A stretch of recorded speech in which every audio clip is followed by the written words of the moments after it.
She's standing between them right now. Two identical men. One choice that isn't really a choice at all. Her name is Adanna Okafor.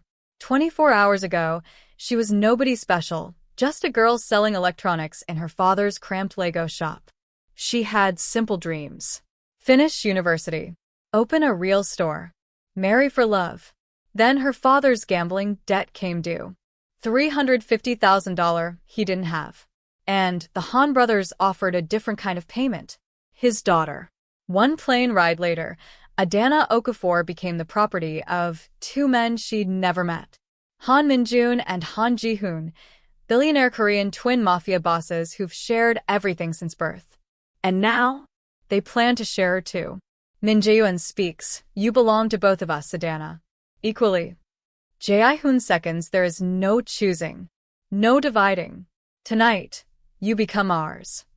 One twin is sunshine, patient, gentle, making her feel things she shouldn't. The other is a storm, dangerous, possessive, awakening desires she's terrified to admit. She should hate them, should run, should fight with everything she has. But what happens when your captors become your protectors? When force becomes choice? When one heart discovers it's big enough to love two souls? This is the story of a girl who was sold, and the two men who taught her that love doesn't follow rules. That family can be unconventional. That sometimes losing everything is how you find what you really needed.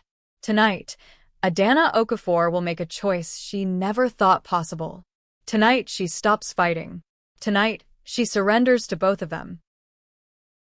The smell of suya smoke and car exhaust mix with the afternoon heat as I wipe down the glass counter of Papa's electronics shop. 23 years old, and this was my kingdom. A cramped store wedged between a fabric seller and a generator repair shop, where I knew every customer by name and every item by heart. "Adanna," Mama's voice carried from the back room. "Stop daydreaming and help your father with the inventory." I smiled, tucking a braid behind my ear. Daydreaming. If only she knew. My dreams were simple. Finish my degree in accounting, maybe open a proper store one day, marry a good man who made me laugh. Normal dreams. Safe dreams.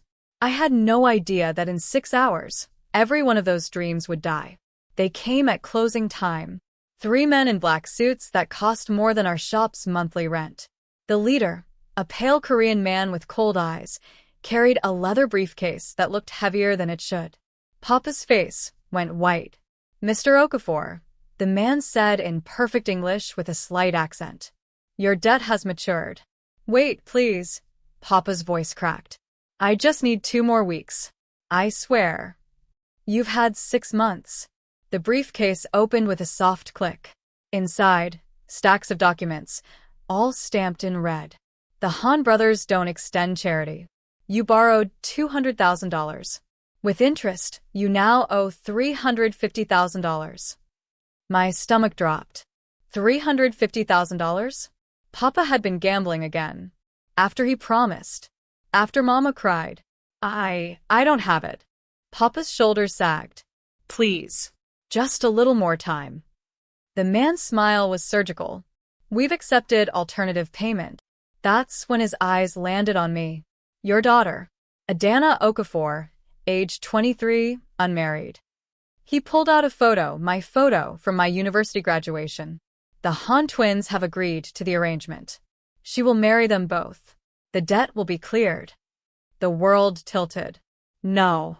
The words scraped out of my throat. "No. Papa, tell them no."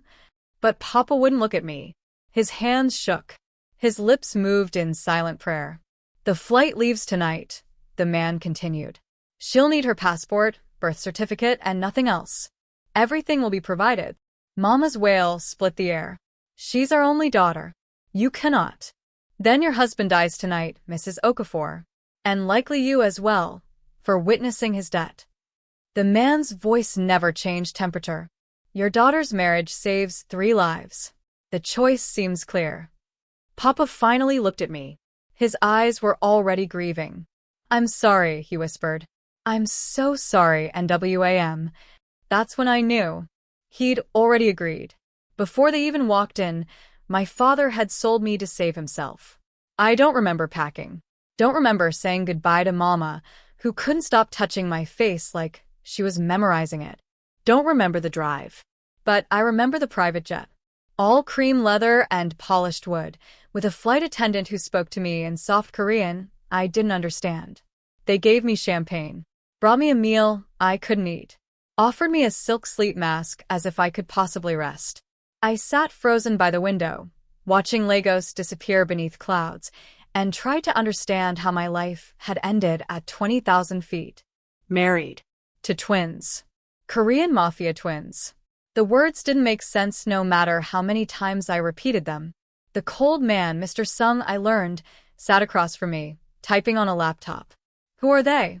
My voice came out hoarse. The men I couldn't say the word. Couldn't make it real. The Han brothers. Min-jun and Ji-hoon. He didn't look up. Min-jun is older by 7 minutes. He handles diplomacy and partnerships.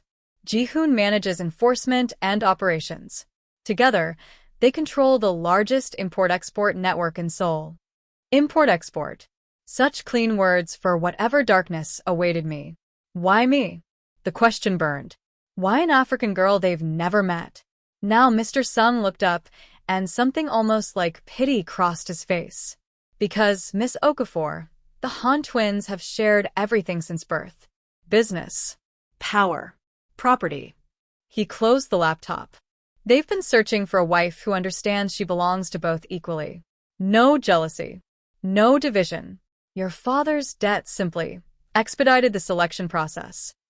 My hands started shaking. I can't. You will. His voice wasn't cruel, just factual. Because the alternative is your parents' execution, and you're too good a daughter to allow that. He was right. God help me, he was right. The cold hit me first. October in Seoul was nothing like Lagos. I shivered in my thin cotton dress, following Mr. Sung through a private exit where a black Mercedes waited, its engine purring like a predator. The driver opened the door. Inside, the seats were heated. Soft music played. It smelled like expensive cologne and new leather. This was my cage. A beautiful, luxurious cage. We drove for an hour, the city lights giving way to tree-lined roads and massive gates. When we finally stopped, I looked up at a mansion that belonged in a K-drama, all modern angles and warm lighting, sprawling across manicured grounds like a sleeping dragon. Welcome home, Miss Okafor, Mr. Sung said. Home. The word was a knife. The front door opened before we reached it. And there they were. Identical. Impossibly beautiful. Terrifying in completely different ways. The one on the left stepped forward first, and his smile was warm sunshine breaking through my frozen panic. Adanna. He said my name like a prayer, with a slight accent that softened the edges. I'm Min-jun, welcome. He took my hand, not grabbed, took, and his touch was warm, gentle, steadying. You must be exhausted. And scared. I understand. But you're safe now. Safe. With a mafia boss. The irony would have been funny if I wasn't. The other twin didn't move. Didn't smile. Just watched me with dark, calculating eyes that saw everything. My fear, my anger, my exhaustion. Where Min-jun was warmth, this one was winter itself. Ji-hoon, he finally said. His voice was deeper, quieter, more dangerous. Come inside. It wasn't a request. Min-jun kept my hand as we entered, his thumb drawing small circles on my palm, comforting, grounding. Ji-hoon walked behind us, a silent shadow I could feel without seeing. The interior was stunning. Marble floors, floor-to-ceiling windows, art that probably cost more than my family's house. But all I could focus on was the staircase ahead and the implications of where it led. I'll show you to your room, Min-jun offered, still gentle, still warm. Our room, Ji-hoon corrected from behind me. I froze mid-step. Min-jun shot his brother a look. Ji-hoon. Don't lie to her. Ji-hoon moved past us both, blocking the stairs, forcing me to look at him. Up close, I could see the differences now. Min-jun's eyes were softer, kind. Ji-hoon's were hard as obsidian. You need to understand something, Adanna. This is not a temporary arrangement. This is not negotiable. You are our wife. Not his. Not mine. Ours. I didn't agree to this, I whispered, hating how my voice shook. Your father did. Ji-hoon stepped closer, and I smelled cedar and something darker. And now you're here. You can fight it. You can hate it. But you will sleep in our bed tonight. You will wake up with us tomorrow. And the day after. And every day after that. You can't. We can. His hand came up, and I flinched, but he only tucked a loose braid behind my ear, his touch surprisingly gentle despite his words. And we will. Because you belong to us now, Adanna Okafor. Both of us. Completely. Min-jun's hand squeezed mine. What my brother means, he said softly, shooting Ji-hoon another warning look, is that we've waited a long time for you. This marriage may not be what you chose, but we will spend every day proving we're worth your choice. After she accepts there is no other choice, Ji-hoon added. The two of them stood on either side of me. Warmth and ice, sun and moon, two halves of something powerful and terrifying. And I realized, standing in that beautiful prison, that my body had been sold, but the battle for my heart was just beginning. Min-jun tugged my hand gently. Come. Let us show you your new home. Our home, Ji-hoon corrected again. As they led me up the stairs, I looked back once at the front door, at freedom, at escape, at everything I'd lost. But the door was already closed. And somewhere deep inside, beneath the fear and anger and disbelief, a traitorous part of me wondered, what if I don't want to escape? Adanna stands at the threshold of the bedroom she'll share with both twins, her old life dead, her new life terrifying, and a dangerous curiosity beginning to bloom in her chest despite everything. The room was too beautiful to be a prison. Floor-to-ceiling windows overlooked Seoul's glittering skyline. A massive bed, custom-made, easily king-sized, dominated the space, dressed in charcoal silk sheets. There was a sitting area, a fireplace, and 3 doors, one to a walk-in closet already filled with clothes in my size, one to a marble bathroom bigger than my family's entire shop, and one that led somewhere else. Your things are being laundered, Min-jun explained, gesturing to the closet. But we've prepared a wardrobe for you. If anything doesn't fit or you need something different. I need to go home. The words burst out before I could stop them. Please. I can't. Home is here now. Ji-hoon's voice came from the doorway where he leaned, arms crossed, watching me like I was a flight risk. Which fair, I was. This isn't my home. My voice cracked. You bought me like furniture. You can't just expect me to. We expect nothing tonight. Min-jun interrupted gently, his hand on my elbow, warm and steadying. Except that you rest. You've traveled for nearly 20 hours. You're exhausted and overwhelmed and ours, Ji-hoon finished, pushing off the doorframe. Let's not pretend otherwise. Min-jun shot him a look that could freeze fire. Could you perhaps try not terrifying her for 5 minutes? I'm not terrifying her.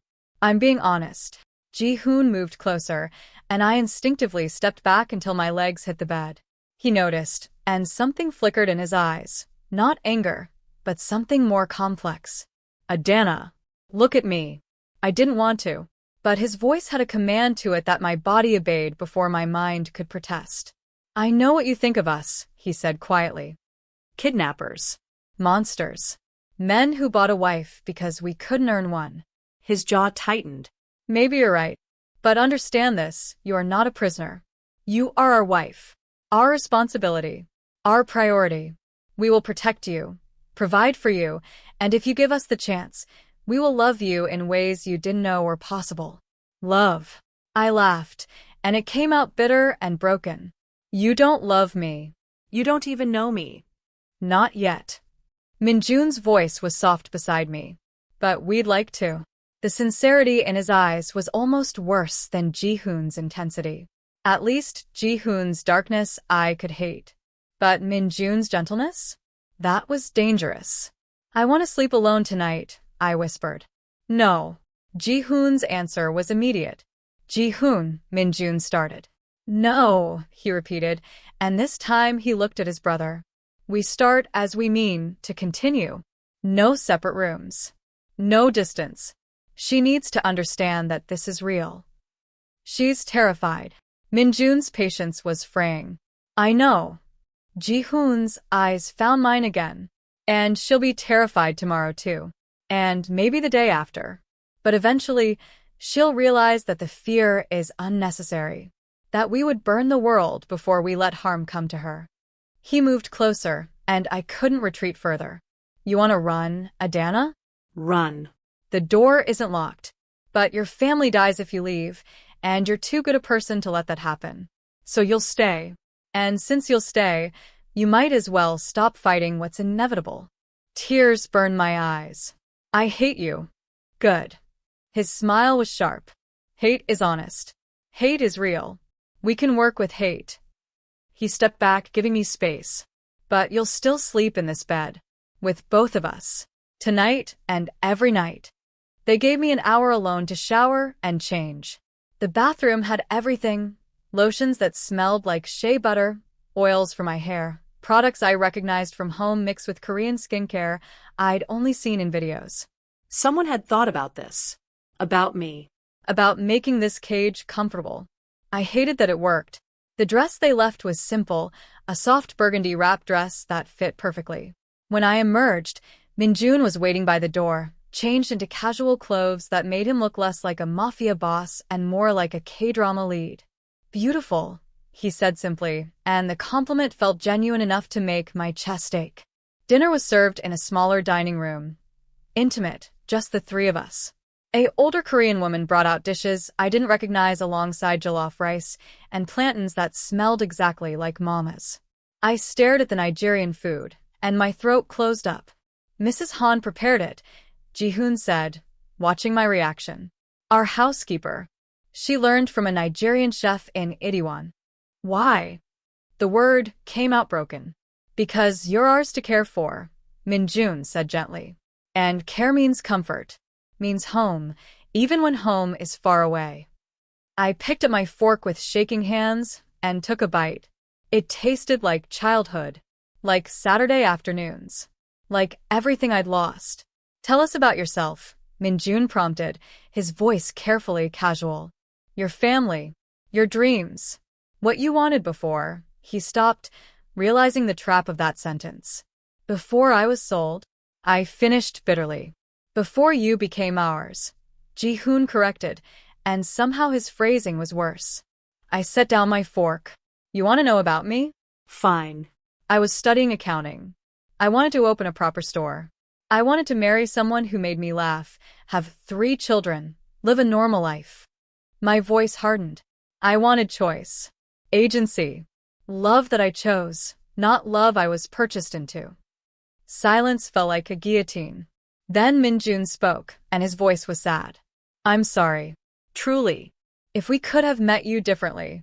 But we didn't, Ji-hoon interrupted. And this is the reality. So the question isn't what you wanted. It's what you'll make of what you have now. What we have, I shot back. I'm a person, not a possession. You're a wife. Ji-hoon's eyes held mine. Which makes you both.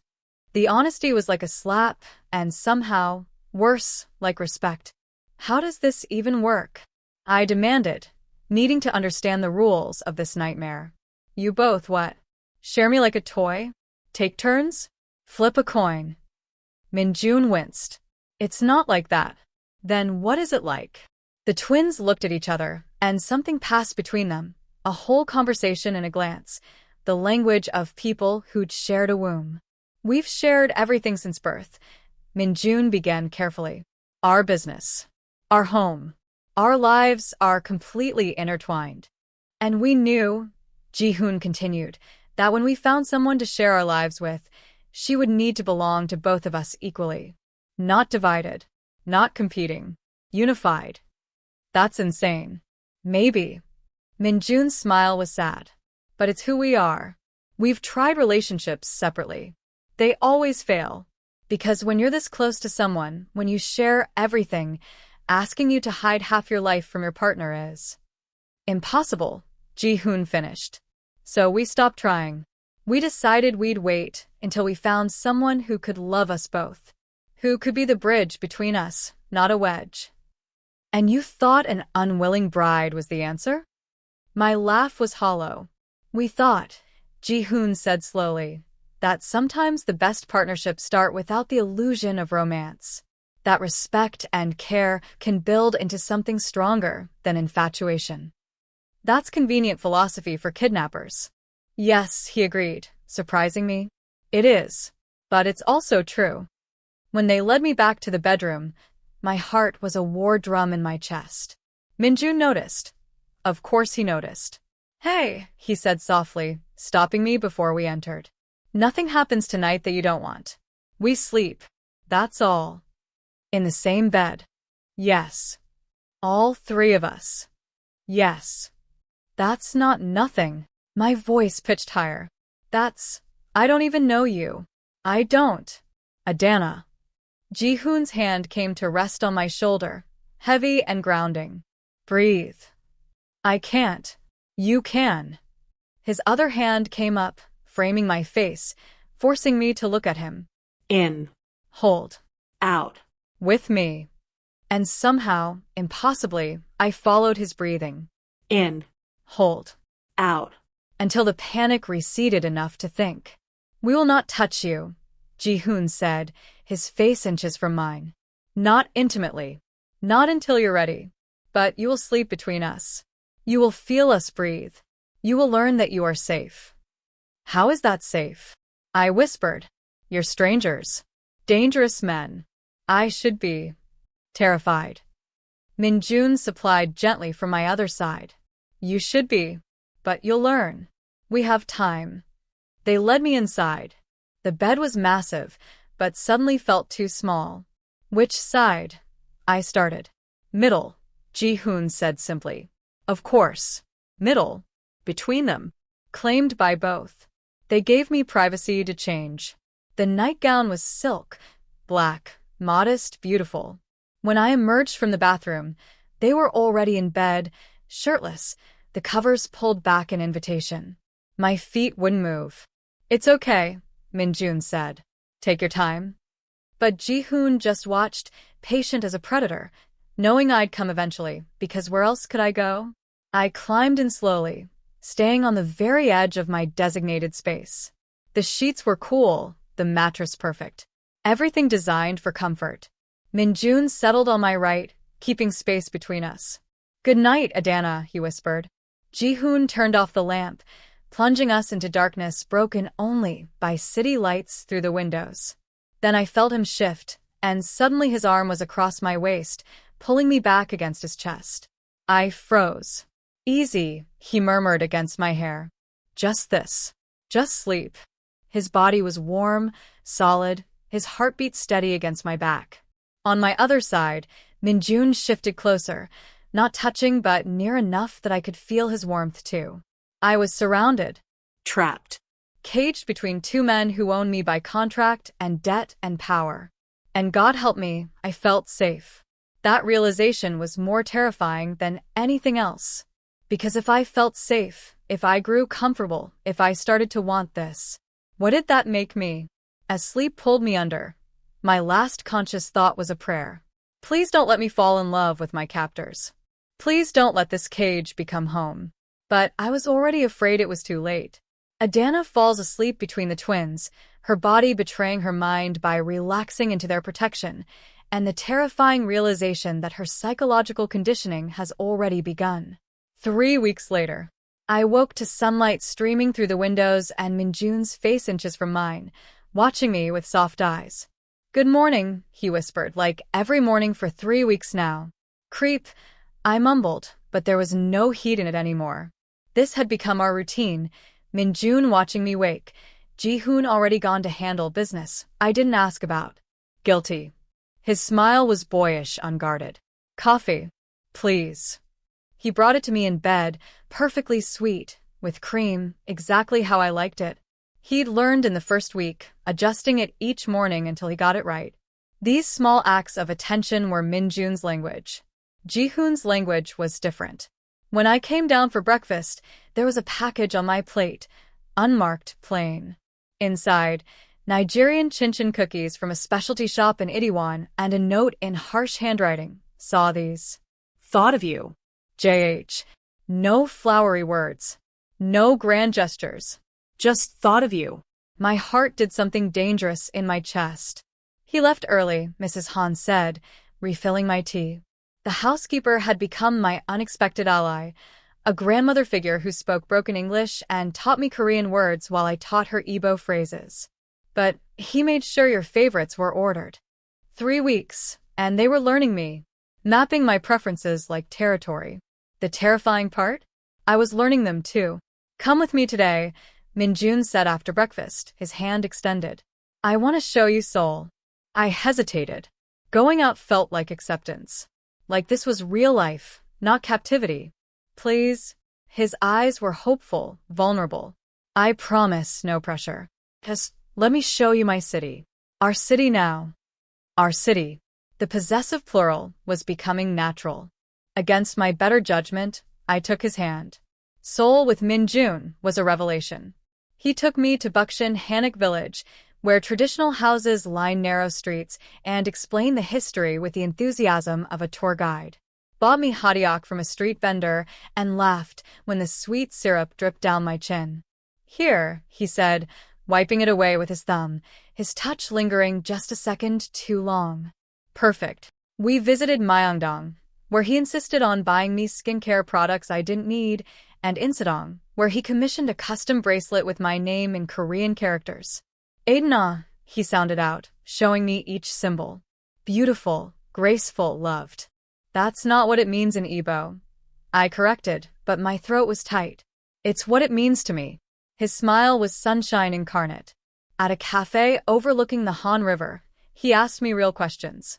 About my degree, my favorite books, my dreams before, and he didn't flinch from the word before like it was forbidden. I wanted to help my father's business grow, I admitted, stirring my coffee. Make it legitimate. Successful. Give my parents security. You still can. Min-jun's hand covered mine. Whatever you want to study, whatever you want to do, we'll support it. Your dreams don't have to die just because your life changed. Changed? I laughed bitterly. Is that what we're calling it? Adanna. He turned my hand over, tracing my palm. I know this started wrong. I know you hate how you got here. But can you? He paused, vulnerable. Can you give us a chance? Not because you have to, because you want to see if maybe, just maybe, this could be something good. I should have said no. Should have kept my walls up. Instead, I whispered, maybe. His smile could have powered the whole city. Ji-hoon didn't take me on dates. Ji-hoon simply existed in my space. I'd find him in the library when I read, sitting across from me, working on his laptop, saying nothing, just being present. When I couldn't sleep, I'd come downstairs and find him on the balcony, smoking, a habit Min-jun hated. He'd stub it out immediately when he saw me, wordlessly offering his jacket against the night chill. We'd stand in silence, watching Seoul's lights, and somehow the quiet wasn't empty. It was full of things unsaid. One night, I found Nigerian music playing softly through the house speakers. Wizkid, Burna Boy, artists from home. Ji-hoon was in the kitchen, attempting to cook something that smelled like spices and ambition. What are you doing? I asked, surprised. He didn't look up from the stove. Cooking. Korean food? Nigerian. He glanced at me then, and something in his expression was almost shy. Or trying to. Mrs. Han gave me recipes. It's probably terrible. I moved closer. On the counter, ingredients for jollof rice, peppers for stew, plantains waiting to be fried. He tried to recreate my comfort foods. You didn't have to. I wanted to. His voice was gruff. You look sad when you think no one's watching.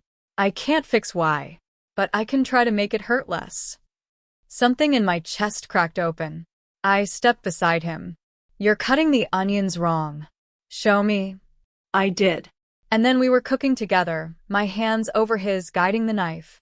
His body was warm behind mine, solid and safe, and when he rested his chin on my shoulder, it felt natural.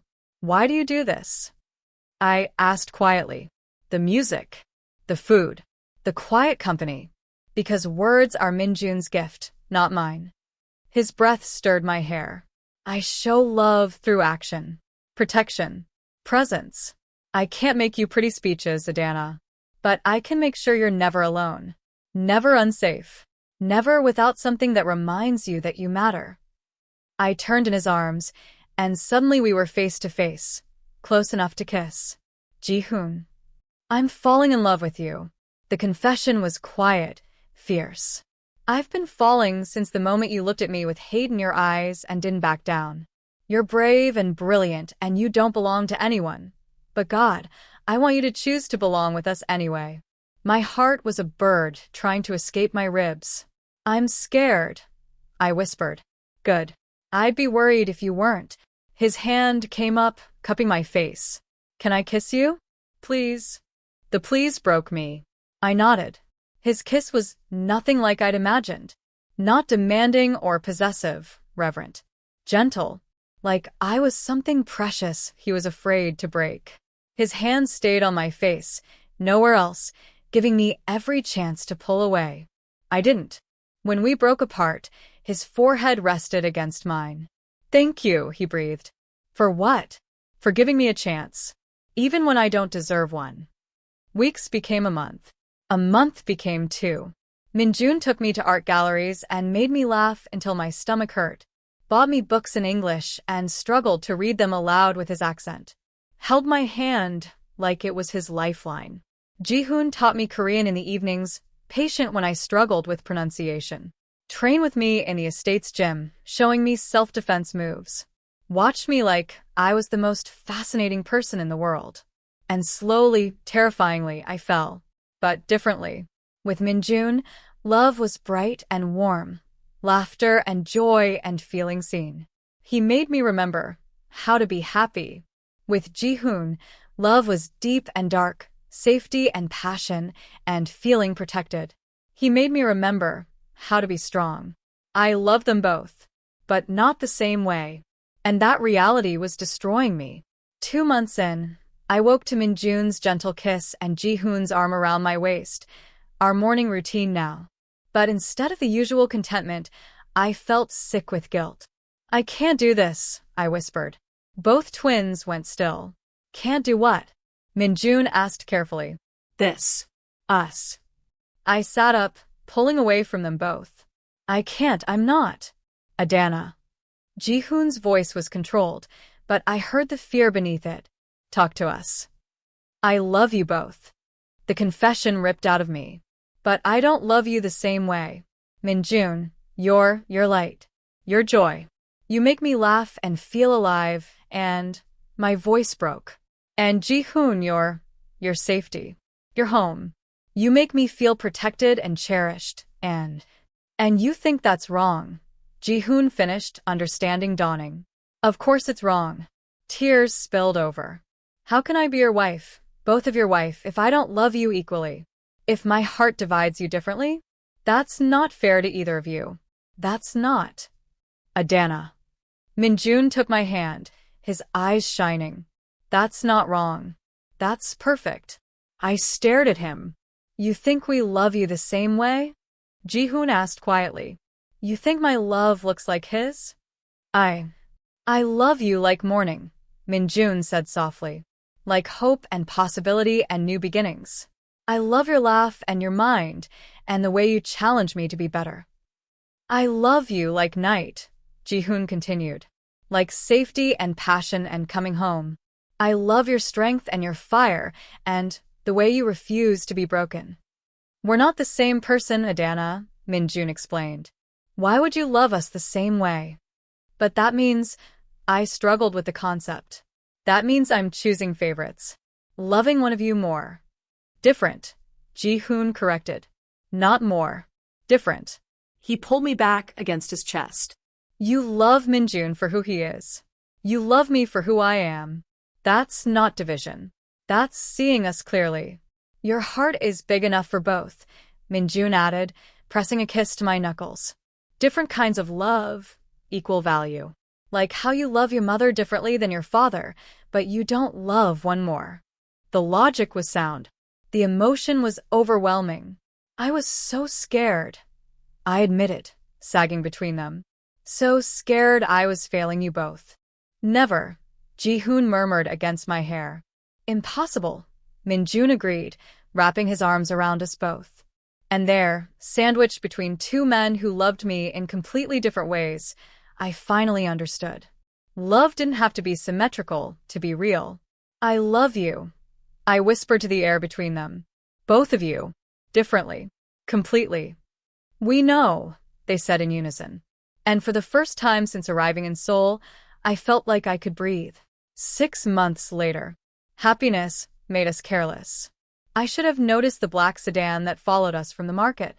Should have seen the way Ji-hoon's security team tightened formation. Should have felt the shift in the air that always preceded violence. But I was laughing at something Min-jun said, my hand in his, a bag of ingredients for dinner in the other, and I didn't notice anything until the world exploded. The first gunshot shattered the car window beside us. Down. Ji-hoon's body slammed into mine, taking me to the ground as bullets tore through the air where I'd been standing. Min-jun covered us both, and I felt his body jerk once, twice. Min-jun. My scream was swallowed by the sound of returning fire. Ji-hoon's men swarmed, creating a wall of bodies between us and the attackers. Someone was shouting in Korean. Tires screeched. And Min-jun. Min-jun was bleeding. I'm okay, he gasped, but his shirt was blooming red at the shoulder. I'm okay, Adanna, He collapsed. The private hospital room was silent except for machines monitoring Min-jun's vitals. The bullet had torn through his shoulder, missing major arteries by centimeters. Lucky, the doctor said. Lucky. I sat beside his bed, holding his hand, while Ji-hoon stood by the window like a statue carved from rage. Who? I asked quietly. It was the first word I'd spoken in 3 hours. The Park Syndicate. Ji-hoon's voice was dead calm, which was somehow worse than anger. A rival organization we've been competing with. They found out about you. About me? He turned, and his eyes were black ice. You're our weakness now, Adanna. The thing we love most. The thing that can be used against us. His hands clenched. This is my fault. I should have protected you better. Should have. Should have what? Hidden me forever? I stood, still holding Min-jun's hand. I'm not a secret to be kept, Ji-hoon. I'm your wife. And that makes you a target. Then teach me not to be. The word surprised us both. Teach me to fight. To protect myself. To be something other than a liability. He stared at me like I'd grown a second head. I'm not helpless, I continued, my voice strengthening. I survived being sold, transported across the world, and falling in love with 2 dangerous men. I can survive this too. But not if you treat me like glass. Something shifted in Ji-hoon's expression, grief giving way to respect. Okay, he said finally. Okay. Min-jun recovered, but the attack changed everything. The estate became a fortress. Armed guards at every entrance. Security cameras in places I'd thought were private. And me, training every morning with Ji-hoon and his best fighters. Again, Ji-hoon commanded as I hit the mat for the 10th time. You're telegraphing your moves. I'm trying, I gasped, sweating and frustrated. Try harder. His hand extended, pulling me up. In a real fight, trying gets you killed. Doing keeps you alive. So I did. I learned to shoot, to fight, to see threats before they materialized. My body became a weapon I finally controlled. But while I trained, the twins were at war. They left before dawn and returned after midnight, covered in tension and sometimes blood that wasn't theirs. The Park Syndicate had declared open war, and the Han brothers were responding with calculated brutality. We're ending this, Min-jun told me one night, his arms still in a sling, his eyes harder than I'd ever seen them. Permanently. How? By destroying their leadership, Ji-hoon said flatly. By making an example so brutal that no one ever threatens our family again. Our family. The phrase made my heart ache and soar simultaneously. When? I asked. They exchanged a look. Tomorrow night, Min-jun admitted. We've located Park Sung-ho's headquarters. We're moving on it with everything we have. I'm coming with you. Absolutely not, both twins said in unison. Adanna, Min-jun started. No. I cut him off, standing my ground. You've trained me for 3 weeks. You've turned this house into a fortress. You've made me strong enough to protect myself. Now, let me protect you too. It's too dangerous, Ji-hoon said, but his tone was less certain. Everything we do is dangerous. I moved between them, taking each of their hands. I'm not sitting here wondering if you're coming home. I'm not waiting by the phone for news that might never come. We're family, we face this together. Min-jun's eyes were pained. If something happens to you, then something happens to me. But I'd rather die at your side than live without you. I squeezed their hands. Please. Trust me the way I've learned to trust you. The silence stretched. One condition, Ji-hoon finally said. You stay with me, always in my sight. You follow every order, without question. Deal. Min-jun looked like he wanted to argue, but he just pulled me into his arms instead. You're the bravest person I know, he whispered. And the most terrifying. Learn from the best. The warehouse was exactly what I expected. Abandoned, dark, reeking of oil and decay. Ji-hoon's team moved like shadows, positioning themselves around the perimeter, while Min-jun coordinated from the tactical van. I stayed glued to Ji-hoon's side, my gun heavy in my hands, my heart a war drum. They know we're here, Ji-hoon murmured into his calm. This is too quiet. He was right. The building was empty, no guards, no resistance, nothing. It's a trap, Min-jun's voice crackled through the earpiece. Get out now. But before we could move, the lights blazed on, blinding us. And Park Sung-ho stepped out of the shadows, flanked by 24 armed men. Han Ji-hoon, he said with a smile that was all teeth. So predictable. I knew you'd come for revenge. Where are your men? Ji-hoon's gun never wavered. Around. Waiting. Park's eyes slid to me. Ah. The Nigerian girl. The weakness. I was told she was beautiful, but rumors don't do justice. He took a step closer.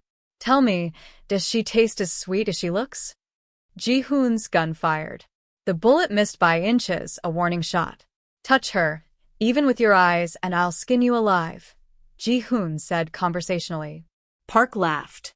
Bold words for a surrounded man. Here's my offer. The girl for your lives. She comes with me, and you and your brother get to crawl home. Never, I said before Ji-hoon could respond. Park's eyebrows rose. The girl has spirit. Good. I like my playthings. I said never. I raised my own gun, hand steady despite my racing heart. You want me? Come and take me. For 3 seconds, nothing moved. Then Ji-hoon smiled, a terrifying, predatory thing. Now, Min-jun, he said into the calm. The warehouse exploded with movement. The walls fell away, revealing Han fighters who'd been there all along. The exits filled with armed men. And Park's shocked face was beautiful. You think we're stupid? Ji-hoon moved forward, and I stayed with him, our bodies in perfect sync. You think we'd walk into a trap without setting one of our own? This was bait. I realized, understanding dawning. I was bait. You were the bait that didn't know she was bait. Min-jun's voice came through the calm, warm with approval. So your fear was real. Your reactions genuine. We needed Park to believe he'd won. Ji-hoon glanced at me. You trusted us. So we trusted you to be exactly who you are, brave enough to walk into danger for family. Park's men dropped their weapons one by one as they realized they were outgunned, outmaneuvered, outplayed. Federal agents are en route, Min-jun added. We've already turned over evidence of Park's human trafficking operations, money laundering, and weapons smuggling. You're done, Sung-ho. Your empire ends tonight. Park's face went from shock to rage to resignation. You've won this round, Han. But there will be others. No. Ji-hoon's voice was final. There won't. Because we're done with this life. After tonight, the Han brothers are legitimate. Clean. We're doing this for her. For our family. For the children we want to raise without this darkness. Children. The word hit me like lightning. The federal agents arrived minutes later, taking Park and his men into custody. The evidence the twins had gathered, years of it, meticulously documented, would ensure Park never saw freedom again. And as we walked out of that warehouse, alive and together, I felt something shift in my chest. This wasn't just survival anymore. This was choosing a future. 2 weeks later, I stood in the bathroom, staring at the positive pregnancy test in my shaking hands. A future. A real future. When I emerged, both twins were in the bedroom, and they took one look at my face and knew. Adanna? Min-jun's voice was careful, hopeful. I held up the test. Ji-hoon was across the room in 2 strides, taking the test, staring at it like it was a miracle. Min-jun's hand covered his mouth, tears already streaming. "We're having a baby," I whispered. "We're having a baby," Min-jun repeated, laughing and crying simultaneously. Ji-hoon pulled me into his arms, his face buried in my hair. "Thank you," he breathed. "Thank you for choosing us. For staying. For this." "I didn't just stay," I corrected, pulling back to look at both of them. "I chose. I chose you. I chose us. I chose this family we're building." Min-jun joined the embrace, and we stood there, 3 people who'd started as captor and captive, seller and sold, stranger and stranger, and became family. "No more war," I said firmly. "No more violence. No more criminal empire. We go legitimate like you promised. We build something clean for this baby." "Already done," Ji-hoon assured me. "The transition started the day you walked into that warehouse with me. The day I realized I couldn't risk leaving our children fatherless." "Our children," Min-jun repeated softly, his hand coming to rest on my still flat stomach. "God, we're going to be fathers. Terrible fathers, probably," Ji-hoon added with a rare smile. "Overprotective. Paranoid." "The best fathers," I corrected. "Because you love fiercely. And our children will never doubt they're wanted, protected, and loved." We stood there as the sun set over Seoul, 3 people bound by choice now rather than debt, by love rather than contract. And in my belly, a tiny heartbeat began. The first of many, I somehow knew. The first promise of a future built not on darkness, but on the unconventional, fierce, beautiful love we'd created from ashes. Peace at last, a baby on the way, the criminal empire dismantled. But as Adanna and the twins build their legitimate future, they don't yet know that their greatest adventure is just beginning. Parenthood multiplied by chaos, love, and the beautiful mess of their unconventional family. 5 years later. Appa Ji-hoon. Appa Min-jun. Tae-cho took my toy. Did not. Chi-chi is lying. Don't call your sister a liar, Tae-ho. I smiled into my coffee as the sound of small feet thundered down the stairs. 3-year-old twins Tae-ho and Chinello, Chi-chi for short, arguing in a mixture of Korean and English that perfectly represented their heritage. "Mommy." Chi-chi crashed into my legs, her afro puffs bouncing. "Tae-ho is being mean." "I am not." Tae-ho protested, his father's stubborn jaw already evident at 3 years old. "Both of you, breakfast," I commanded with the authority only a mother of 4 could muster. "Now." They scrambled to their seats just as Ji-hoon walked in, carrying 2-year-old Amara on his hip, her thumb in her mouth, still drowsy. Min-jun followed with 6-year-old Esin riding piggyback, giggling as he made airplane noises. This was my life now. 4 children. 2 husbands. 1 beautifully chaotic family. "Good morning, my love," Min-jun said, swooping in to kiss my cheek before depositing Esin at the table. Ji-hoon simply pressed his forehead to mine in our usual morning greeting, silent, intimate, ours. "How did you sleep?" he murmured. "Amara kicked me all night," I admitted. "She's definitely yours, Ji-hoon. Aggressive even in sleep." "Hey," Min-jun protested with mock offense. "Tae-ho is mine too, and he's the calmest of all of them. Tae-ho set fire to his science project last week," I reminded him. "Controlled fire. There's a difference." I laughed, and the sound filled our home, a sound that 5 years ago, I'd thought I'd never make again. Mrs. Han placed platters of food on the table, jollof rice, kimchi, plantains, Korean pancakes, a fusion that represented our blended family perfectly. Appa, Esin said seriously, looking at Min-jun. Sarah at school asked why I have two daddies. The table went quiet. Even the twins stopped squabbling. Min-jun and Ji-hoon exchanged one of their silent conversations. Then Min-jun crouched beside Esin's chair. What did you tell her? He asked gently. I told her that my heart is so full of love that one daddy couldn't hold it all, so I got two. Esin's smile was gap-toothed and perfect, and that I'm lucky, because I get double hugs. My throat closed up. Min-jun's eyes were shining. That's exactly right, princess, Ji-hoon said, his voice rough with emotion. Your mommy's heart was so big, it could love both of us. And our hearts were so big, we could love her together. Is that weird? Esin asked, the question innocent and devastating. Maybe to some people, I answered honestly, reaching across to take her hand. But love isn't weird, baby. Love is just love. And our family? Our family is built on so much love. It doesn't matter what anyone else thinks. Okay, Mommy. She went back to her pancakes, satisfied. Crisis averted. Taeho looked up from his rice. I love you, Mommy. Me too, Chi-Chi echoed. Love, Mama. Amara mumbled around her thumb. And just like that, my heart exploded all over again. The Han brothers' legitimate empire was thriving. What started as an import-export business with questionable origins had transformed into a clean, successful international trade company. Min-jun handled partnerships and expansion. Ji-hoon managed operations and security, still protective, but now protecting legal interests and employees rather than criminal enterprises. And me?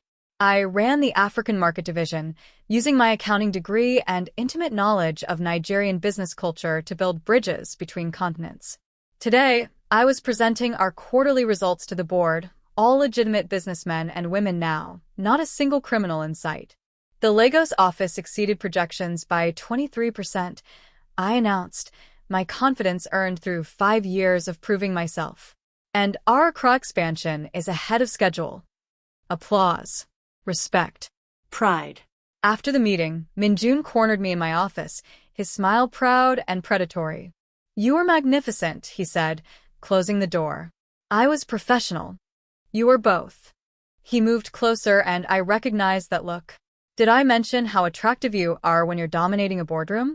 Min-jun, we're at work. Our work, he corrected, pulling me close. Our company. Our rules. His kiss was familiar fire, the kind that still made my knees weak after 5 years. When he pulled back, I was breathless. The kids are with Mrs. Han until dinner.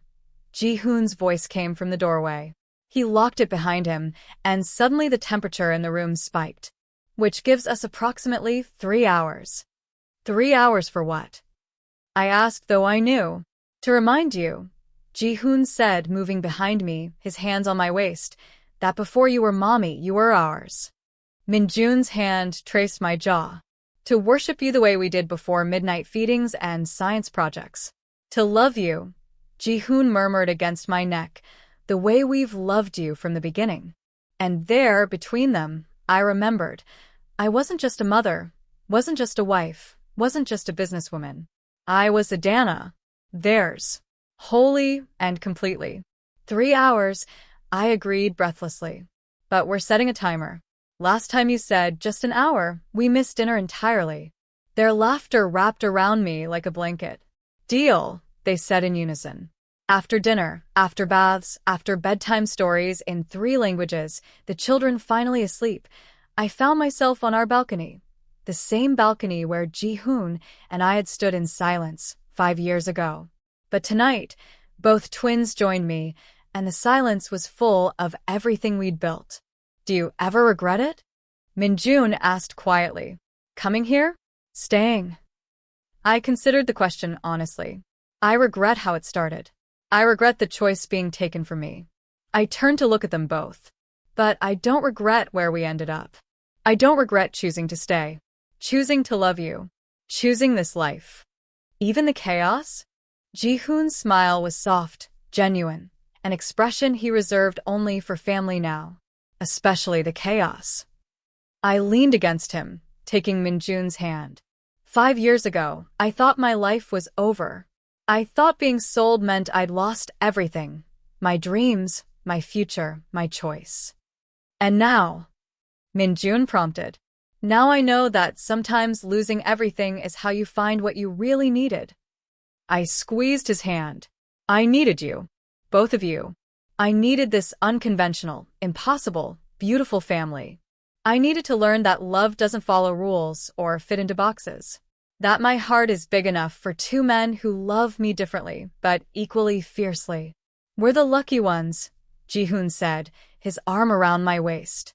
You gave us everything. Children. Family. A reason to be better than we were. We gave each other everything. I corrected. That's what family does. We stood there as Seoul's lights twinkled below, 3 people who'd started as a transaction and became a testament. I'm pregnant again, I announced softly. Both twins went still. What? Min-jun's voice was strangled. Number 5, I confirmed, placing their hands on my belly. Found out this morning. Surprise. 5 children. Ji-hoon breathed, something like awe in his voice. We're going to need a bigger house. We're going to need more hands, Min-jun added, laughing through tears. More patience. More everything. We're going to need more love, I said. Good thing we have an infinite supply. They sandwiched me between them, and I felt their love. Different flavors, same intensity. Min-jun's bright, hopeful joy. Ji-hoon's fierce, protective devotion. Both mine. Both ours. Both perfect. Tell me something, Min-jun whispered. If you could go back and change how this started, would you? I thought about it. Really thought about it. No, I finally said. Because I don't know if I would have been brave enough to choose this unconventional love if it hadn't chosen me first. Sometimes the best things in life aren't the ones we pick. They're the ones that pick us and teach us we're stronger than we knew. Philosophical, Ji-hoon teased, but his voice was thick. 5 years of marriage to 2 Korean mafia bosses will do that. Former mafia bosses, Min-jun corrected. Reformed mafia bosses, I amended. Let's not pretend you're not still terrifying when someone threatens the kids. Damn right, they said together. Later that night, after they'd loved me thoroughly and we lay tangled together in our bed, the same bed where I'd spent my first terrified night, I traced patterns on Min-jun's chest while Ji-hoon played with my hair. Can I tell you something? I asked the darkness. Always, Min-jun murmured. I used to think love was simple. One person, one heart, one path. That anything else was greedy or wrong or impossible. I paused, gathering my thoughts. But loving you both taught me that love isn't simple, it's infinite. It's not about rules or expectations or what society says is normal. It's about souls that fit, even when they don't match. You fit perfectly between us, Ji-hoon said quietly. You always did. Because I was meant to, I agreed. Not because my father sold me. Not because of debt or contract or force. But because some hearts are built to hold more than society tells them they can. Some families are meant to look different. Some love stories need more than 2 people to be complete. Ours does, Min-jun whispered. Ours does, I confirmed. And I wouldn't change a single thing about how we love each other. Different but equal. Passionate and gentle. Fire and sunlight. Safety and joy. Everything I need, split between 2 souls I'm lucky enough to call mine. We're the lucky ones, Ji-hoon insisted. We all are, I corrected. That's the point. We're lucky because we found each other. Because we chose each other every day after that first day when I had no choice. Because we built this impossible, unconventional, beautiful family from ashes and debt and fear and turned it into something so full of love it spills over into 5, soon to be 6, perfect little souls. Silence filled the room, but it was the warm silence of contentment. I love you, I said to the space between them. Both of you. Differently. Equally. Completely. Forever. Forever, they echoed. And as I drifted to sleep between the two men who'd bought me and taught me that love transcends ownership, that families can be unconventional and still be whole, that hearts are infinite if we're brave enough to let them be, I smiled. Because this cage had become a kingdom. This contract had become a covenant. These strangers had become my home. And I had become someone I never knew I could be. A woman brave enough to love, without limits. A mother building a legacy of acceptance. A wife to two men who proved that love doesn't divide, it multiplies. This was my life now. Unconventional. Impossible. Perfect. And I wouldn't trade it for anything. Love is not confined by numbers or bound by tradition. The heart, when given permission, can hold infinite affection without diminishing any single love. What society calls impossible, brave souls call Tuesday. What tradition calls wrong, open hearts call simply love. This is the story of three people who learned that family isn't defined by how it starts, but by how it chooses to continue. That marriages can heal instead of harm. That captivity can transform into choice. That the most unconventional paths sometimes lead to the most beautiful destinations.